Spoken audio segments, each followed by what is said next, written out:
2 minutes or 30 seconds before that, he was open-eyed. I have him spitting, just literally kind of like there's spit, just like a massive one. Completely different picture. It's amazing to me. I mean, like, what happens, like, because we do live in a millisecond world. And then this guy closed his eyes, and that was the moment. Nikola Kostic there on the difference a moment can make in photography. Well, hi, I'm Graham Dargy, and this is the Viewfinders Photography Podcast, where I talk with some of the best photographers in the world about much more than just camera settings. I'm coming to you from Aberdeen in the northeast of Scotland, and wherever you are in the world, thanks for spending this time with me today. Well, how's your week been? I'm a busy photographer this week. I shot a seabed lander the other day for a client, which is like a frame kind of thing that holds various lights and cameras and instruments to take photos or videos or whatever on the seabed. So that was really interesting. I didn't photograph it on the seabed, I photographed it in their premises. But anyway, just one of those things I would never have seen or known about if it wasn't for photography. I also did some corporate headshots this week, which I'm really enjoying just now. And it's just great to be busy with the camera. Things seem to be kind of optimistic out there at the moment. But with the change in season, I'm not getting out roller skating like I was in the summer. And I'm really missing that. I miss the fitness feeling you get, when you're exercising regularly. And it's just amazing how quickly you lose it. So yeah, just need to keep the body moving and stay busy with work and get a good amount of family time and try to keep that ever elusive balance that keeps me operating at my best. How about you? I'd love to see what you've been up to, what you've been photographing too. So why not connect with me on Instagram at Graham Dargy and check out the Viewfinders website, viewfinderslive.com, to find out about the latest live online events and catch up on some previous episodes with my amazing guests like IPA winner Brian Hodges, World Press Photo Award winner Tim Clayton, Nikon Ambassador Audrey Woolard, and many, many more fantastic photographers in my library now. Viewfinders is kindly sponsored by MPB, the world's largest online platform for buying, selling, and trading used camera gear. If you've got something in your camera bag you don't use anymore, trade it to MPB. MPB makes it easy, and everything you buy comes with a 6-month warranty. There's a link in the show notes where you can get an evaluation for your kit. So thanks again to MPB for sponsoring the show. Now, my guest this week is Nikola Kostic, a travel and documentary photographer and filmmaker based in Indonesia. Nikola moved to Indonesia in 1998 from his home country of Serbia and fell into photography when his uncle asked him to photograph some jewellery. One thing led to another, and he quickly found himself as a busy commercial photographer as Bali transitioned from a sleepy island to a bustling tourist hotspot. Nikola's work is incredibly diverse, featuring portraits, food, dance, interiors, cityscapes, golf courses, and much more. Nikola's also the host of Let's Talk on YouTube, where he interviews inspiring photographers from different fields. All of this experience pours into his latest project, making a documentary film about the construction of the first sustainable zero-waste island in Southeast Asia, which is being developed by his wife, a lady who also builds luxury yachts. There's quite a story on this episode. I really enjoyed meeting Nikola. He's such a passionate, energetic, and interesting guy who's a great storyteller and a fantastic photographer. The conversation features some not safe for work language, so maybe get the headphones on for this one and enjoy my conversation with Nikola Kostic. Nikola Kostic, welcome to Viewfinders Photography Podcast. How are you? I'm very well, and first of all, thank you for having me as a guest. I really appreciate it. Yeah, it's my pleasure. I'm so grateful to talk to you today. When I look at your website, it's so interesting to me because you've got commercial photography, interiors, landscapes, cityscapes. You've got a number of books out there, people portrait, like travel photography, dance on there, food photography. So I find that so fascinating when a photographer does more than one thing, and you're doing a few different things. So I was curious, how would you describe yourself as a photographer?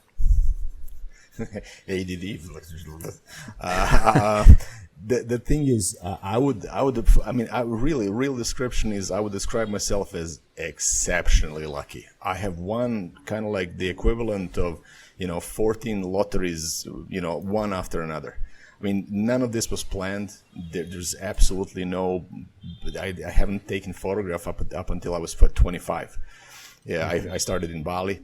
So exceptionally lucky. I mean, with all of this diversity, and I was also exceptionally lucky with kind of Bali when I arrived in '98 was kind of coming up, and people were building and doing stuff and all that. So all this explosion of the villa photography and hotel photography and spas and food and everything.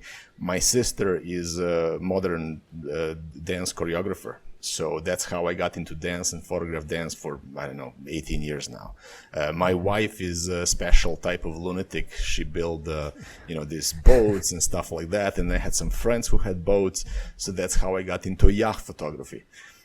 So really, I would accept, really exceptionally lucky. There is no other way to go about it, that's number one thing in my career, and I think I had the eye, which is kind of like the starting point for everybody, and then things kind of go fast when you do have that kind of little something that nobody can explain what it is. Yeah, you do have that, I would say. So thank you. So when you moved to Bali in '98, that's when you first got into it. So what happened there in that moment to trigger your interest in photography? How did you find that you had the eye like that? Again, lucky. My uncle was living in Bali, and my life fell apart in Serbia. I was in a band that was kind of like getting into places. So I got to play 5,000 people. I played the stadiums and stuff like that. So when I had to leave that, it just ripped my soul, really. And then I arrived to Bali. I knew that there was no way back. A year later, my hometown was bombarded by whatever, so this is I guess the right decision. And then I was doing nothing in Bali really for about, almost a year. And then my uncle came up one day. He put the camera in my hands, bag of jewelry, and he was like, see what you can do. Three days later, I was able to turn on the camera. 10 days later, I got my first shot. We had these meetings, going on at his house, in the night, with a beer, and we were just, shitting on my shots, this is horrible, this is just not good. And then one day, there was a light, there was this, there was that, and there was a photograph, and then there's that rush, as I'm sure you know that rush when you know you got it. Mm-hmm. And then I kind of went, this photography is quite easy. I can do that. There's no kind of special type of love or stuff like that. That will come kind of later. And that was the trigger. That one photograph was the trigger, and he, I think, used it for the next 20 years, that photograph. So It was very good. So that was actually the start of it. Okay, so he used it for his own business, is that right? Yeah, he had a jewelry business, so that was kind of I started on the top of difficulties photographing jewelry. Whoever did it, knows that unless you know it, it's kind of difficult. But then through that, I was kind of experimenting with different backgrounds, different lights, different this, different that. Everything is low budget. And I was also doing it with the Sony Mavic 91, that had the 0.8 megapixels, using floppies. So this camera had either you could control shutter speed or aperture. So I was dreaming about this thing where I can control both. That dream became over the years, it became reality. Mm-hmm. Okay, and so where did it go from there? Did you start to seek commercial work, or did other people just see it and they came to you? What was the process from there? Again, really lucky breaks. My uncle knew a guy who had a jewelry business. He saw the photographs. Then I was paid very early on. I was working for 4 months, and I got paid gig, which is just unheard of. Yeah. And then kind of started rolling. I had a friend of mine was an architect. He wanted somebody to shoot a house. I did that, and then that went to food photography. For me was one of the luckiest breaks. I was working for, I think, top 10 sommeliers on the planet. He started in Paris, and he was there's a photograph of him and Salvador Dali while Salvador Dali is making this famous book of French restaurants. So that was him, age 17. I had no idea. Right. And then he bought, by the end of it, he bought this book, he bought one of the most expensive bottles of wine in the world, the Chateau Yquem, whatever, it from 1847, let's say. Napoleon was, like in the power when that bottle was made. And I was the guy waiting for him to go, from the airport, police escort with this, box of wine, and then me, his sommelier, and him were in the thing where he opened up the box, and there it was, piece of history, so that's just luck, and a little bit, this little bit of whatever. And I was getting better and better, and then again, lucky break, my girlfriend had a shop, and then I put up a couple of photos there, and they started selling like crazy. That was like ridiculous, like and then I didn't need the money. I literally didn't need the money or commercial jobs. So I had this thing of like, yeah, I don't want to do this, or I want to do this, but I wanted to do everything. Like, why not? So then I, met my wife and this and that, and just kind of like it just really snowballed to get to, us leaving Bali, 3 years of travel, 14 books. And then my career kind of like went to complete disaster. I was just sick of cities and all that, because I do like this cultures in transition. And, I now, in this COVID time, I found another career, and that is making documentaries. So it's kind of like really a lot of lucky breaks when I look back. Mm-hmm. I was curious about those pictures that you said you put the pictures in a shop and they started to sell really well. So what pictures were they? It was a picture of a Balinese boy that sold first, and that was kind of, that was literally, it's like, you take the photo, you print it, you frame it, and you sell it. That was a completely new concept for me. That's impossible. And then I was just gunning for children. I was like, going everywhere. It's like, just trying to get the children. And that didn't work at all, up until one moment where I kind of like made a connection with the subject. That was a big learning lesson for me, like having this connection with this little girl. And it was just, this magical moment. And that was another one that I sold. And then it went to overdrive of really selling just surprising amount of photographs, because I was at the right place, the right time. Bali was full, tourists. They're looking for like presents and all that stuff. So, I was Australian housewife, like dream, here's, what to buy. Wow, it's pictures. So it was amazing. Yeah. One of the photographs went to a private plane. The guy bought it, and they were like, how are we going to get it in the plane? And they're like, well, you cannot get it on the plane. And he was like, no, it's a private plane. We'll have the room. Like, well, then you can do it. So I found out later on that, went to on a private plane. So it's like amazing. Okay. So it just kind of like started rolling that way.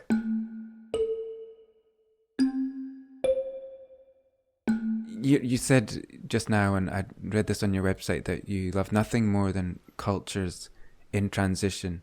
Yes. Can you talk about that? Just expand on what that means to you. Well, I have come in Bali in '98, right? So I've seen what this Western type of influence does to a little sleepy village. Bali was kind of like, in development when I came in, but nothing like after I came in. It was just incredible. That, 20 years later means block roads, people building really horrible places. It's just this grab of an attack on a culture, and you're kind of using the naivety of people, let's say, and then I was kind of like judging it as everybody here, like, oh my God, the times before were, like better, and just everything was better 10 years ago. And then I realized, you know what? You can't judge that. This is just like, it is a transition. It is a transitional period. We're all in transition, really. Every day is a transition. So that's what I mean by transition. I've seen what a piece of chocolate does in remote, like in Papua. Like, I mean, we were on the boat, and then these children are coming, and we kind of like give them chocolate, and then there's a fight.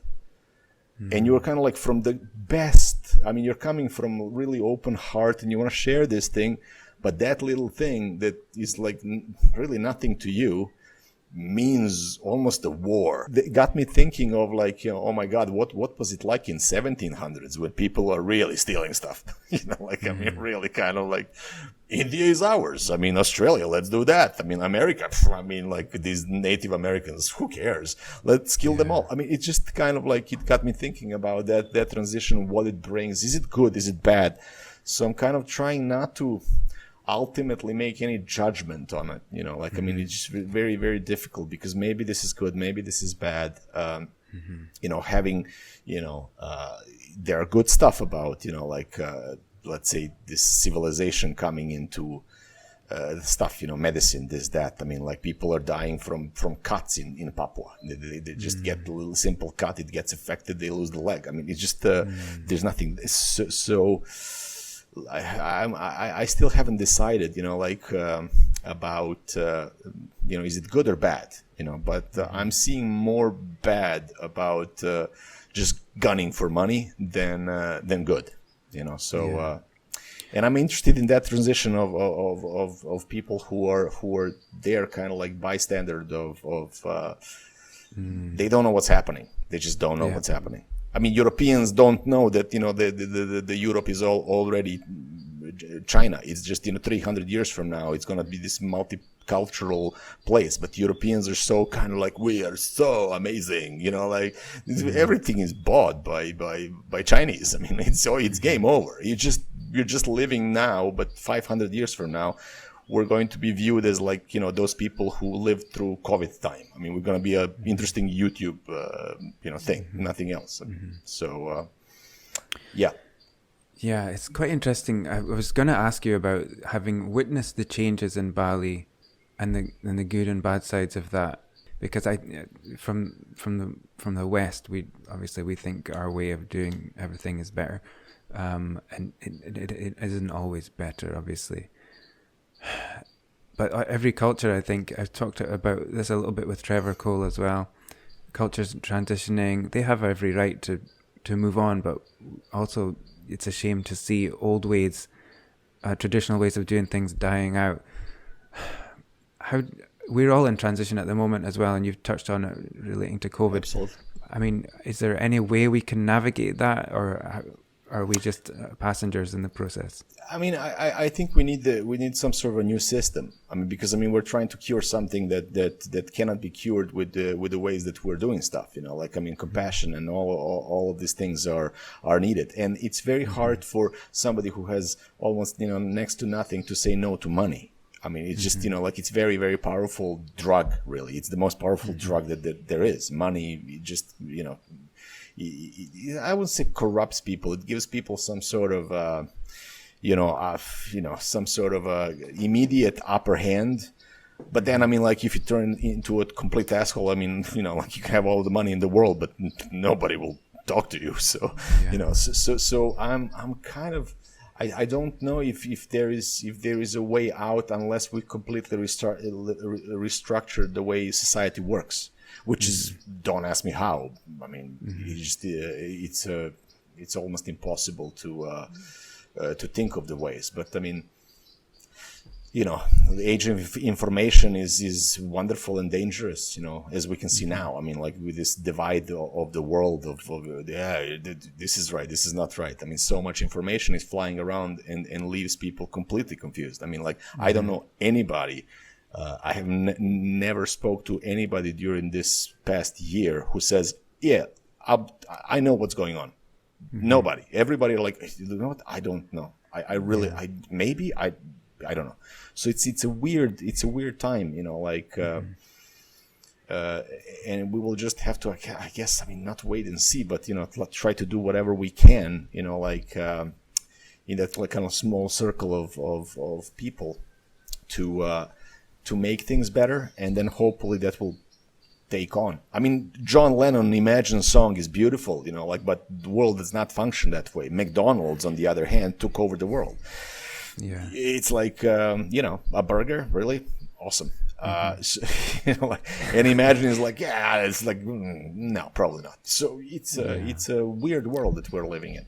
I can agree with that. I just think we're living in such an extraordinary time at the moment. Yes. And I agree with you. Nobody knows what to do. And so anyway, I think people who maybe have a platform to project the idea that they do know how to handle this are obviously not being completely true. So, okay. Let's go back to your journey. So after some time, you left Bali for 3 years. And yes. It seemed to me that, let me get this right, but you were making travel photography books in that time, is that right, or what happened? No, the thing is, me and my wife, we were kind of sick of Bali, and it was kind of like the time to go, and we left and made this publishing house that was published 14 books. So 12 books were city guides, kind of like focusing on stuff that you can do in, I don't know, whatever city that is not really kind of like a Lonely Planet thing, but it was kind of like a very personal kind of a journey. So they had seven categories: art, food, all of this stuff that is just not known really. Mm-hmm. And I made my book of photography, of art photography, and we made a book about Komodo National Park, focusing on this boat that my wife built a few years prior. So we were just all around the world. I think like over 4 continents. I don't know how many countries and all that. It was like 3 years of travel. I mean, it was just nonstop. Like this was a dream for me. Like just you wake up and you just don't know where you are. Like just am I in here, there? No idea. So I was getting a little bit loopy, and I was also getting a little bit jaded with the stuff that I was doing. I mean, like it was city after city after city, and it just got really, really kind of tiring in the end. And we were in Moscow planning to do Tokyo and Kyoto book. And then we found out that Veronica was pregnant. We decided to do Barcelona, and then last days of her be able to travel, we did Lisbon, decided to live in Lisbon. And then that was there, and my daughter was born in Portugal. And then my wife decided to make another boat, and we did it in Greece. That's why we stayed in Greece, and that really kind of killed my desire to do photographs. I mean, I was in Greece. I hated it, absolutely hated it. Yeah, it was just the whole. I mean, for me, it was a great time because I was with my daughter and all that, but I wasn't really fulfilled, like with anything that I was doing there. Mm-hmm. And that was really difficult time, like really, really. Poof. And then we decided to go back to Bali. I mean, that was kind of like the boat was finished, and we went to Bali, and then COVID hit, and then my wife, a couple of years ago, she bought the island in Komodo, and this COVID actually kind of like, okay, the businesses are kind of like not happening, and let's focus on developing this first fully sustainable zero waste operating island in Southeast Asia. And she always wanted me to direct, this documentary. And I was like, for 6 months, I was like, no way. Like, I'm a photographer. I mean, like, what am I going to do? Yeah. And then one night we were sitting down, and I was just kind of like saying stuff, like what this documentary should be about. And she's kind of like looking at me kind of like, so? And I was like, fuck it. I'm going to do it. And that's been like 7-8 months ago, and now I fully emerged into learning everything that I can learn about filmmaking, because it's a very different obviously thing from photography. Like all of these things that I did really kind of helped me, because I mean this island is going to have so many facets of it that and I did almost all of them. So that's kind of like helps, and I'll have a crew and all that stuff. And once that is going, I'll be directing documentaries. I feel that will be a massive transition for me, because I find it way more interesting than photography at the moment. Right. Okay, there's a few things in what you said there for me to go back to. So sure. First thing I was interested in, that your wife builds boats. So what kind of boats does she build them herself? How does all that work? Well, I mean, she had this idea to build a boat, and it's kind of like I think it's a boat that is 30 meters long, and it has one cabin. So that is a spectacular change. Whoever knows boats, I mean, they know that they usually have 4, 6, 8 cabins, whatever. She was like, okay, no, we're going to build one. Everybody told her that she's out of her mind. And that is now probably one of the most successful boats in Indonesia, if not the most successful, very famous boat here. And like it's been publicized everywhere. So that is how that happened. She built it alone. And I mean, obviously she had people to work with, and then I kind of, one of my jobs, I mean, we were not together at that time. I met her because I was photographing some villas that she did. One of my jobs was to go and photograph that particular boat, which was incredible. I mean, like, you have this vessel and you're like, to the left, now you missed the mark, go again. You're just seeing. Okay. So it was an incredible experience. So yeah, I mean that's what that is really. And then she built another one in Greece, you know, because this was successful. So same kind of boat. Same kind of boat, like bigger, like 38 meters. Again, one cabin and stuff like that. So was that sort of a commission for somebody who'd seen the other boat, or? No. This is her boats. I mean, you know, she owns the boats. Oh, I see. Okay. Cool. Okay, must be a boats podcast that she can go on to talk about that, but we need to go back to photography. So the other thing that caught me was that you were with your daughter maybe when she was young, when your wife was doing the boat, and you'd found maybe a bit of a lack of purpose, I think, if I'm picking that up right. Yeah, I mean, I was in a place that I didn't like, and I didn't find anything interesting to photograph there. I mean, like and don't forget, I went through this massive tour of cities all around the world. So when we came to we lived in Athens, and Athens is a absolute shithole. We lived in a nice place, but Athens is just a horrific city. And there was really, I wasn't drawn to anything there. I mean, I just was interested in anything to photograph, you know, like it was just kind of like, so I was kind of like documenting a little bit of boat building and all that stuff, but nothing really major was happening in my life that would make me happy. I also, you know, was, you know, illegal. So I had to stay there, and I couldn't kind of get out, you know, like and in. It was not a big deal. I mean, like not that type of illegality, but you know, it's kind of like you pay everything in Greece, you know, like it's all right as long as you pay. So the thing is, I was there, and I was just trapped a little bit, you know, like but the good thing was I really did have time to spend with my daughter, so that was pretty good. How old was your daughter at the time? She was 1, 2, something like that. Okay. You know, so that's very young. Yeah. You'll be grateful to have had that time with her. Yes, I mean, looking back, but that's amazing. I mean, that part is incredible. I mean, you cannot. I mean, it's just incredible. Nobody gets to do that. Again, lucky, you know. Yeah, I can relate to that. I've had similar with my own daughter, and it's not that she's in school now. It wasn't always super fun every day, but it's so grateful to have had the time with her. But you're definitely restricted in what you can and can't do, and sometimes you just need to have a conversation with somebody who's not 2 years old. Yeah, of course. But in the travel and going from city to city, one thing I saw on your website was that you never set up a meeting, you never pre-arranged a shoot. No. That sounds exciting. What did that approach give you in the photography? Well, I mean, when I left for this thing, I mean, my last photo shoot was for Travel and Leisure. I was hired to shoot 7 most expensive whatever houses or villas or something like that, you know.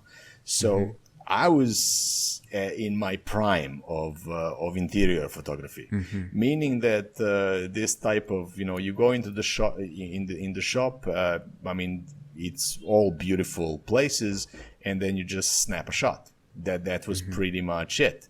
You know, so for me, it wasn't like a massive deal. You know, like everybody were very happy for the photo to be taken.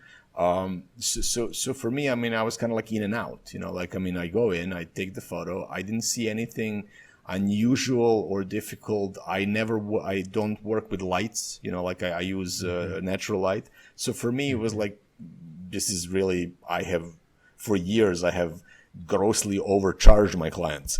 It's like, I need like 3 days to shoot the villa. And it's very good when you have that time and that respect and all that, of course. Because like, you cannot be at 3 places at the same time, and 3 places are ignited at the same time.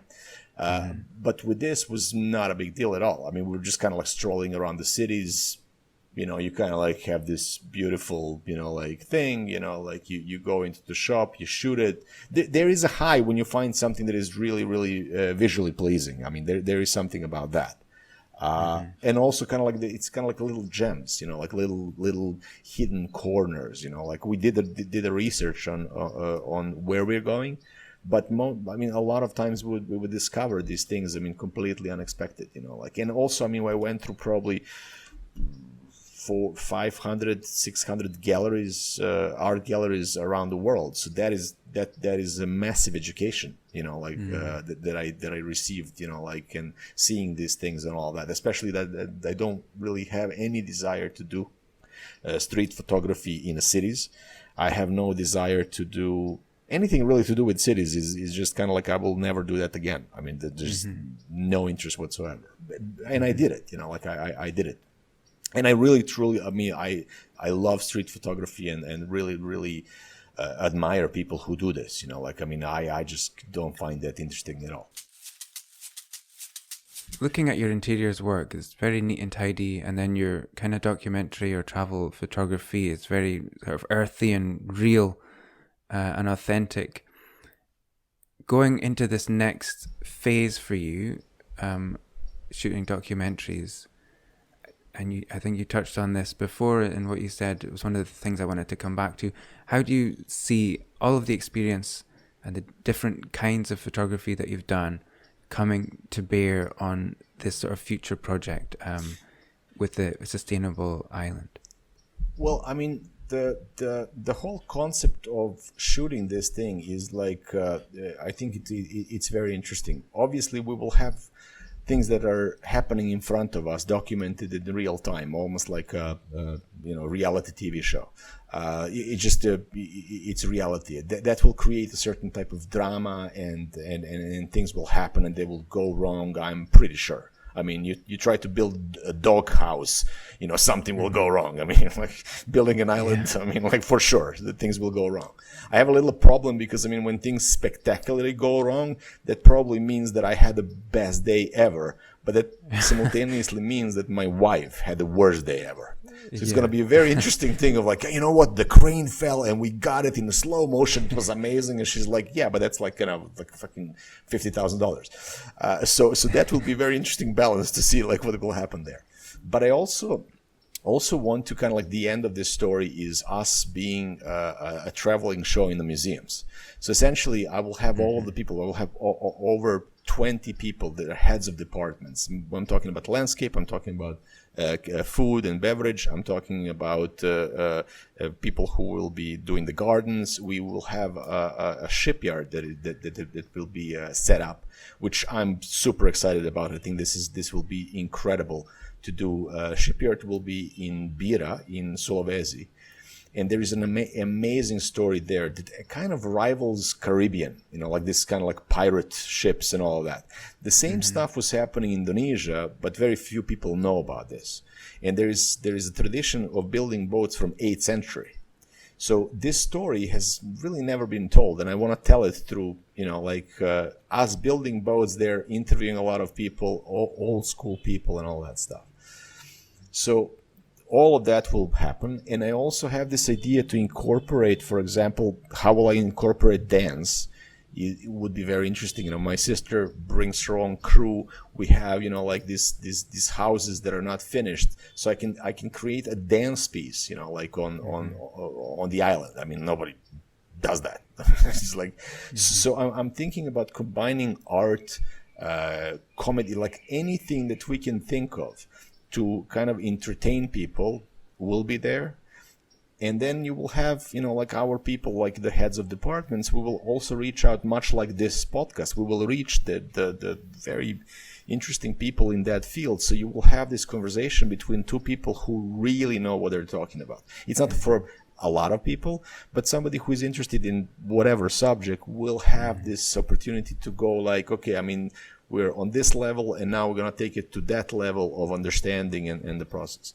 So it's this interesting visual thing to, in the end up in museums and shoot pretty much like master classes of all of these people, have the models. We're now finishing the model of the island with these houses and all that. It's absolutely stunning. And then these kind of like visual art stuff, much like Bill Viola, if you know his work, like it's so there's this multifaceted entertainment in a museum, and that came from like me being in Paris and seeing Grace Jones exhibition, which was out of this world. I had no idea. I was thinking Grace Jones was just like had 2 songs. Amazing artist. Incredible artist. So like that kind of like doing, the books kind of did this, and everything kind of like gels together, to have this very entertaining things to shoot, to challenge my own crew, to challenge myself, and to really kind of break the barriers of filmmaking, because I don't know any rules. I'm just starting, so, and I'm assuming that I will get better. I will use this thing of like, I don't have this. Well, you don't have it. You have to shoot it this way. So kind of like every young photographer is like, what do you shoot with? Well, it took 15 years to get to this equipment. So no excuses there. Like if I'm preaching something in photography, I should use that in filmmaking, and I will. So that is kind of like how that all kind of gels together in one big kind of expression. Just wonder if you can paint a picture for me about the island. What is the island gonna be? How long is that gonna take to come to completion? Well, once we're now going to, on the 8th of October, we have a massive push in 4 places. One is Bali, Moscow, London, and Milan. We're going to open up and start selling houses on that island. So that is the thing. Once the investment is there, the island will start being built, and we will probably need around 2 years to complete the project. So, and in those 2 years, we're going to kind of like probably move there at some point. Island is very, very kind of like cool located because it's 20 minutes from the airport, and you're kind of like, when you get there, you're completely alone. So it's a very, very interesting location. We're 3 minutes from a national park, Komodo National Park. Okay. And it's just a stunning nature, and it is incredible. Then we will do the underwater diving and all that stuff. So I will have 2 years to shoot, the beautiful landscapes of Komodo and really present it to the world. So it will be, I feel, the most interesting project of my life for sure. Yeah, I feel like there is a sense that everything that you've done so far is all leading up to this one thing that's really going to bring everything, all of your experience out. In the beginning, I said luck, it's who luck. Really, in my case, I would, if somebody would try to replicate my career, they would probably end up living under the bridge. It's just kind of like there's so many kind of these lucky breaks that, my advice is like, be lucky. That's it. I think that everything will kind of like gel. Everything I did in the past and all that stuff will gel into this project. It's doable. It's a learning. I'm learning every day. Really, the learning curve has been incredible. I need to know the sound, the movement of the camera, how do I direct people, communication, like just everything is being directing people is about that. It's about communicating. This is what I want, and then can we do it, and how can we do it? So that is the key here.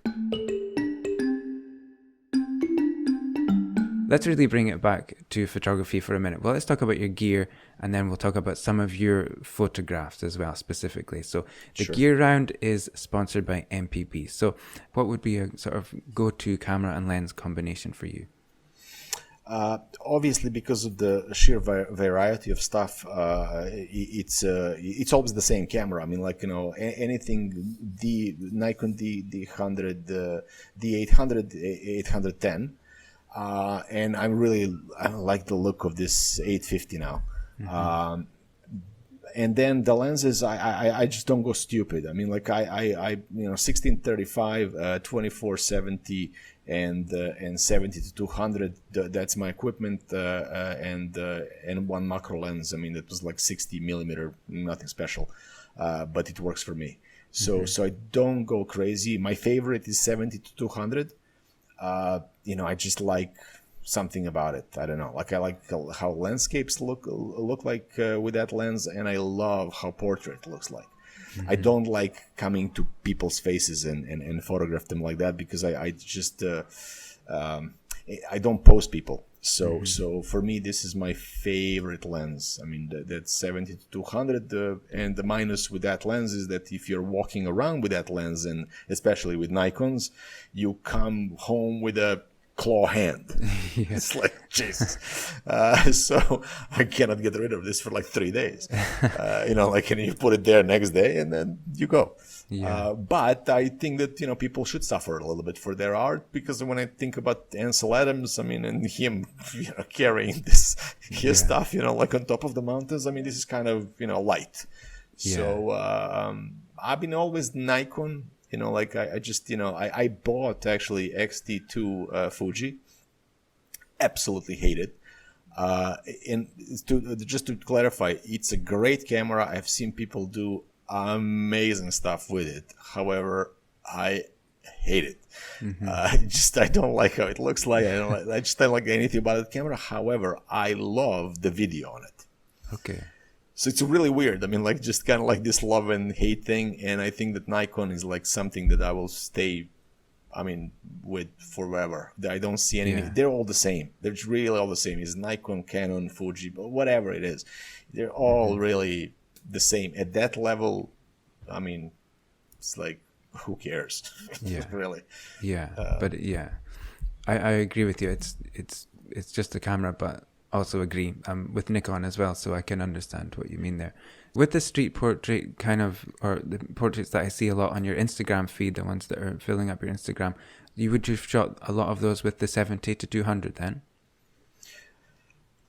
Yeah, mix of 70 to 200 and 2470. I mean, those are two, depending where I'm going. But those two are what I'm doing stuff with. I tried like this 50 millimeter, like 1.2, and I'm not a big fan of. Yeah, this thing of, Robert Capa, like I zoom with my legs, like, no, yeah. I don't. I don't want to zoom with my legs. I have a fucking zoom. It's also a Robert Capa, so please don't listen to me. I would probably listen to Capa, but he was insane. So that's cool. Yeah. It's really what works for anybody. I just don't make any judgment on people's process. I'm very interested in their process, how they get there. But this kind of like is digital or this or analog or like it is Photoshop, I just don't care, man. Show me what you did, and then we can talk about this. I get you. I totally get you, but the equipment I think does inform how we go about it, because like you're saying, if you're used to the 70 to 200, you put a 50 on, it's a completely different animal. It couldn't be a more different experience. Especially if you want to photograph people in that style, you have to get really in their face with a 50. It's challenging. Because I also kind of like give myself 15 to 20 seconds for every portrait. I don't post people.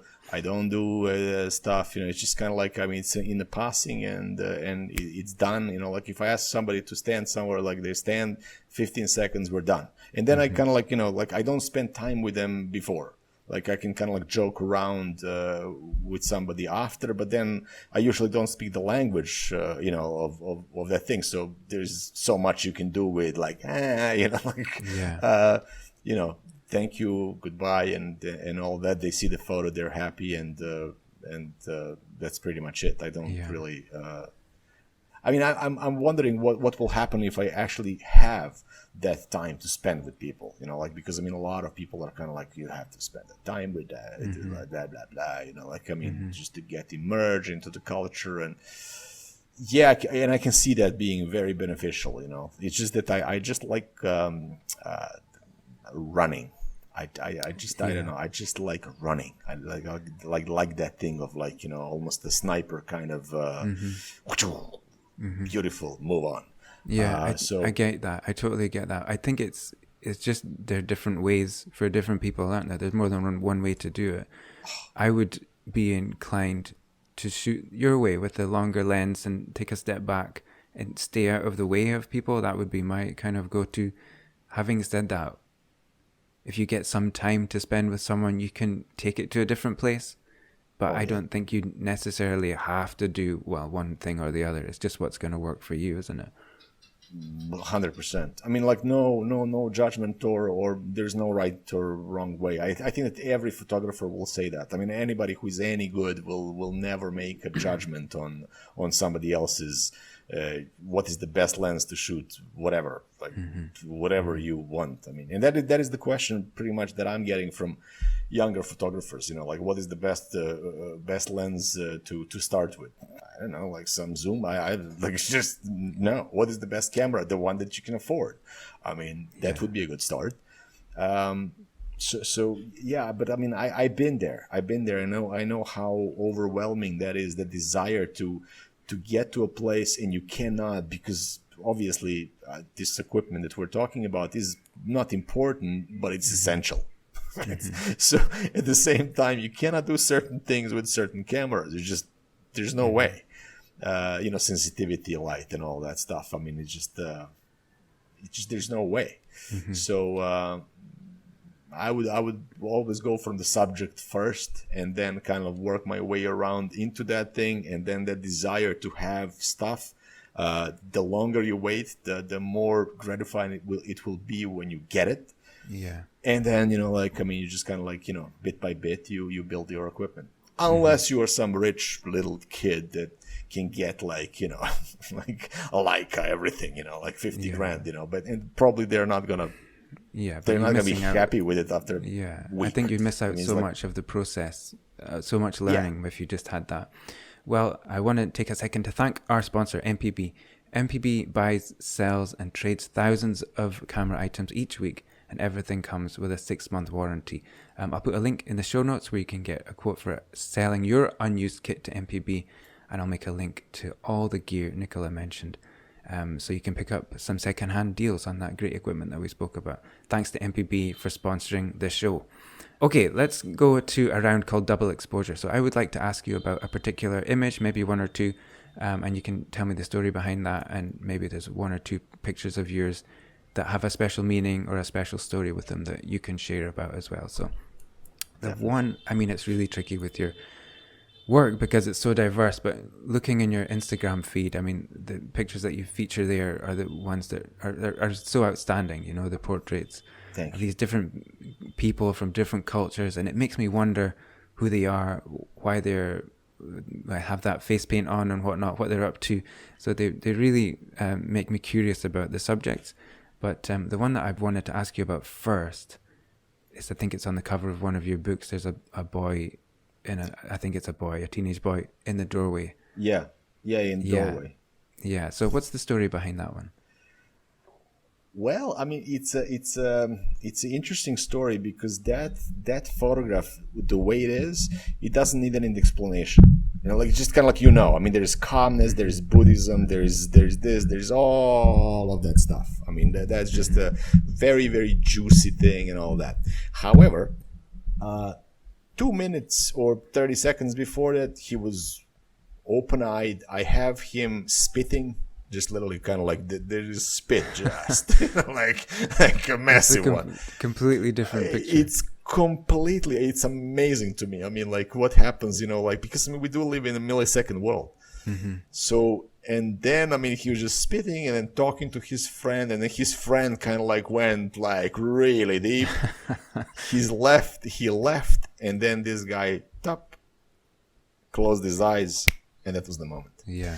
And I love these spit photos as much as this one, because it's such a, I mean, it's like everybody sees that photo. There's really no explanation. That is a very simple photograph, like very easy, let's say, because I mean, you have this door, you have this beautiful, like red cloak of Buddhist monk. He's young, he looks beautiful, eyes closed, calmness, all of that Buddhism, thing that Western people think that Buddhism is. And it is. It really is. But it was a very, very special photo, because I was there kind of like lurking at that, looking at the doors, like, this is amazing. This is just absolutely, I can stand here, for 3 days, just give me coffee and a sandwich. I'll be happy, whatever happens. So that was that is the story behind that photograph. I mean, like, it's very special to me because it opened up my book. So yeah, it's a street photography kind of style. I think with a lot of this kind of documentary style picture, you've really shone a light on it there, because it seems like it's just a moment, and it is just a moment, but you had to invest some time to just wait for that one moment, right? So were you? I can imagine maybe you were across the street with the longer lens, framing up and just waiting for the right moment? Actually, no. I mean, the setup of that monastery is like this. You walk in and there's that monastery. There are a couple of these doors. So you're kind of like walking around, and I was there, and that kind of like boy kind of like caught my eye, and I was just standing there and kind of like, I don't know, like just waiting there. I usually don't wait for the photographs. Okay. It's like usually I just grab them very quickly. But this one was kind of like, oh my God. I mean, like this is it's really nice frame. So definitely worth the wait, So yeah, I mean, but I mean, you were kind of like really close to them. I mean, you're really close to. I was probably like, I don't know, 7-8 meters away from him when I took that shot. Don't remember what it was. Probably it was 2470. Okay, probably. 7-8 meters isn't that close. So you were kind of hanging back a little bit. Yeah, kind of. Yeah. Okay. The other one, it's beautifully framed. I mean, the doorway just does it, but you framed that really perfectly yourself, so it's a good job. The other one I wanted to touch on, I've got another one below this as well. There's a black and white picture of a guy, I think it's in India. He's got a beard. It's featured quite a couple of times on your feed, and maybe on a gallery, on some artwork on some wall somewhere. So he's got the sort of cloth on his head. Is it this guy? Yes, that's the guy. Yeah. That was taken in Nepal. There is a Shivaratri festival, which is a gathering of sadhus, so people who decided that they no longer want to live in a society. They're kind of like outsiders, and they gather every year in India and in Nepal. And I was in Nepal, in Kathmandu. They smoke a lot of weed. I mean, a lot of weed, and that is the day where kind of like weed is legal in Nepal. Okay. And everybody are getting freaking shit-faced, and they're just wandering around, and this is kind of like how they decorate themselves with these colors and everything. That's why colors. And essentially, you kind of like go from one to another, and you find somebody interesting, and you just stop them. And this guy was like a right place, a right time, and I stopped him. He turned around, snapped the photo. That's it. I mean, there was not much more than that. What happened later is that I found out that photo works way better for me in black and white. There's something happened in black and white that I didn't quite get in the color. There's something is missing in the color. I don't know what it was, and then I kind of like worked a little bit on it. I don't spend that much time in Photoshop, which I use. It's like usually I'm in Photoshop for 30 seconds to minute and a half. That's all I do, because I start with the image that I like. Like I don't, it's just there's everything is there, just in like little tweaks. But this one took a little bit longer, I feel. Like it was kind of like this, just getting it right. And yeah, I mean, I love that portrait, and people love that portrait, which didn't really kind of register to me in the beginning. Like maybe probably 6 months later, I kind of like had it and then when I turned it into black and white, then it really kind of like, oh my God, this is completely like it's a I would say technically perfect photograph, which I'm not aiming for, like, ever. I mean, I don't. It's perfectly exposed. I don't care. But this one really has just everything is just right, And the character, the character of him is just kind of like, stoned and crazy. It's like, he very strong character, that's for sure. Let me throw it back to you then. Is there one moment, it's going to be difficult because you've done so much work, but one moment or image that really stands out to you from your photography journey, or a great memory, a great story? Well, I mean, look, obviously there are many, many moments. I mean, like, whether we're talking about commercial or there's a million of the moments, but I feel that moment when we touched on that subject, when I kind of like sold my first photograph and then gunning for children. And when I made that connection with this little girl, this Balinese girl, who was like literally kind of like, she took me. I mean, she was just so kind of into this camera, and she was like literally, I mean, I was looking for viewfinder, and you can always find her eyes in focus. Wherever I was going, she was just almost kind of like being absolutely aware that those eyes are important. And this lasted for like half an hour. So I have many, many photographs of this girl, but that connection there was something that was just kind of like a big jump. There are these big jumps that you have in photography. Like they happen, like they're in the process of happening, but something triggers it. That was that trigger of, oh man, I mean, this is something that I never experienced in my life. This is really special moment for me. So that moment kind of like is kind of defining moment for portraits, for loving this type of stuff, because I do like people. That's kind of like my favorite thing to do. People are just interesting to me. Yeah, and so it's not a technical thing. It's like that deep connection. It's deep connection without words. Like I rarely. I mean, in these places, especially like especially like Burma, Nepal, India. Like just people just don't speak the language, so you cannot have these deep connections of some sort. But you can have a coffee with somebody. Like you can have like a little bit of that thing. But I mean, that deepness of connection, I feel, is more like your interest towards the subject that is creating that connection. And then later on, when people talk about these photographs, oh my God, that's the most fun part. Like I've been in the places where people are kind of like having my photographs and they're evoking these deep emotions about their brothers and sisters, and just and you're like, well, I mean, what were you smoking? I mean, I want some of that. I mean, this is amazing what you see in this. I mean, like,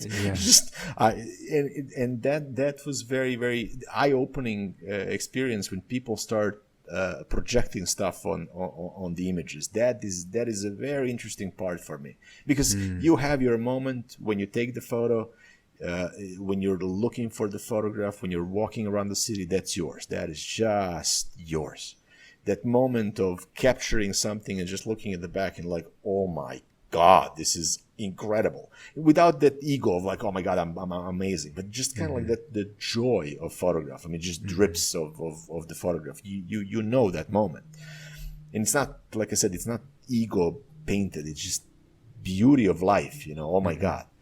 And then when you release it to the world, it's over. I mean, that moment is gone forever. Once you show it to the first person, you don't have that photo anymore. It's yours, but then you better be sure that you like it. Do you find it easy to stay open for those moments and to stay curious for those moments after all these years into your photography journey? Well, to be honest, I'm a pretty lazy photographer. I mean, I don't have this driving passion to photograph every day. I don't think I took a photo in, 6 months. It just, for me, that's not necessary. I know that when that time comes, that this particular Kraken is released to the place where I'm interested in something, I'll get those shots. Okay. There's no like, it's like, you don't use it, you lose it. No.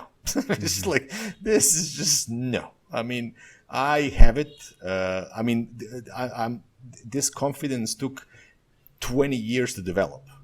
I mean, and I'm not talking from that perspective of, oh my God, what a a-hole. I mean, just no. I'm confident about my ability when I'm truly interested in something that is in front of me. I mean, I've been in Bali for 22 years. Not much interests me here. I did it. It's just it just So once I get to Africa, once I get to certain parts of the world that are interesting for me, I have no doubt that I will have great images. I mean, there's no doubt in my mind. I don't believe in this. Oh my God, I stayed there for 3 months and I got 3 photos. Like, what?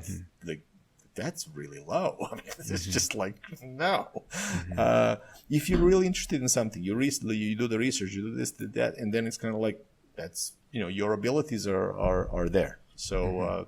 And I'm not saying I'm great or any of that. I'm just kind of saying, I like what I do. I like my stuff, and it took 20 years to get to a place of being comfortable liking my stuff. In the beginning, it was like, oh my God. I mean, you give me a compliment. I mean, like, it's just, I want to run. I just didn't believe anybody. So, but it took a lot of selling, a lot of stuff to get here. Okay. Yeah, I do understand that. I think that's, experience and just coming to a place of confidence, really, where okay, yeah, I can do this. But we all go through, I think a lot of creative people go through the lack of self-doubt, let me say, where they don't maybe believe they're as good as they kind of think they might be. But after some time, I think we just have to let that shed and actually be assured. But that comes with time. So I think you're just in a place of experience and flow and confidence, and I think that's okay. Okay, let's go to the quick fire round as we're getting to the end. So we got a few quick fire questions if you're ready. Okay, wide angle or telephoto? Tele. Okay, coffee or tea? Coffee, definitely. Okay, nobody's had this question before. You're the first one. Okay, what's your go-to emoji? Oh. I think it's either this one, it's like hands or together, this one. Yeah. Those two are. I mean, like, I wish that I could use poop emoji, but I can't. It's just like, this is what I think about your comment, poop. So with the hands together, do you see that as praying or a high five? I see that as kind of like thank you. I mean, like, it's kind of like this, kind of thing. Okay, I see. Okay, I get that. Okay. Okay, expensive lens cloth or the corner of your shirt? Oh, it's so... I rarely clean my stuff. So, yeah, the corner of my shirt, 100%. Okay, I thought you were going to be a shirt guy. Who's your favorite musician from Bali? From Bali? There's a band called Paddy. That's I have predicted their fame. That's why I like them. I mean, it's kind of like a poppy band. And I said, this will be the biggest band in Indonesia. And after a year, they're just, exploded. I mean, it's kind of like a poppy band. I mean, nothing special. Okay, cool. Well, I'll put a link in the show notes so everyone can hear that. What's a weird thing that I could find in your camera bag? That's a good question, man. Probably some, a cigarette butt that I put there, 2 years prior. I mean, because I just wanted to put it on the ground. I mean, probably that. Okay, cool. I will go with that. Okay, and a couple of photographers' names have come up, but who's one photographer that we should all check out? I mean, for me, there's just one name, and that's Sebastião Salgado. I mean, for me, that is the one, and I think that everybody should check out Alfred Stieglitz. That is the guy that every single photographer should basically build a little, a shrine in their house and light a candle to this guy every morning. That is the guy that is responsible for photography being recognized as art. That is the guy who discovered Ansel Adams. This is the guy who worked with Steichen. I mean, Alfred Stieglitz. I mean, that is the most important, I think, guy in for photography, really. Okay, that's a great answer. Trevor mentioned Sebastian Salgado as well, so that's definitely one of the best around. So yeah. And finally, when do you feel at peace with the universe? That's a good one. You know what? When I'm in kind of like a state of deep focus. I mean, when I'm focusing on something and I just don't have any kind of like moments for any type of distraction except what I'm doing. That is where I'm feeling at peace. It's never kind of leisurely time for me. Like that is where I'm at really not at peace. Cool, that's a great answer. I totally relate to that. Yeah. And give me something to do. If nothing happening, I get a bit. So. Oh yeah. Our time is up, and I'm so grateful to have had this time with you, Nikola. Thank you. Thanks a lot. It's been amazing to call Bali. I mean, it's just amazing what we can do. I feel like I'm in Star Trek sometimes, the way I can do video calls around the universe. So I really appreciate it. Take care. Thank you so much for listening. Follow Nikola on Instagram and check out his website. Links to everything we spoke about are in the show notes. And if you like this episode, check out my conversations with Brian Hodges from season 1 and Trevor Cole from season 2. I think you'll like those episodes. That's it for now. Enjoy your photography, take care, and I'll see you out there.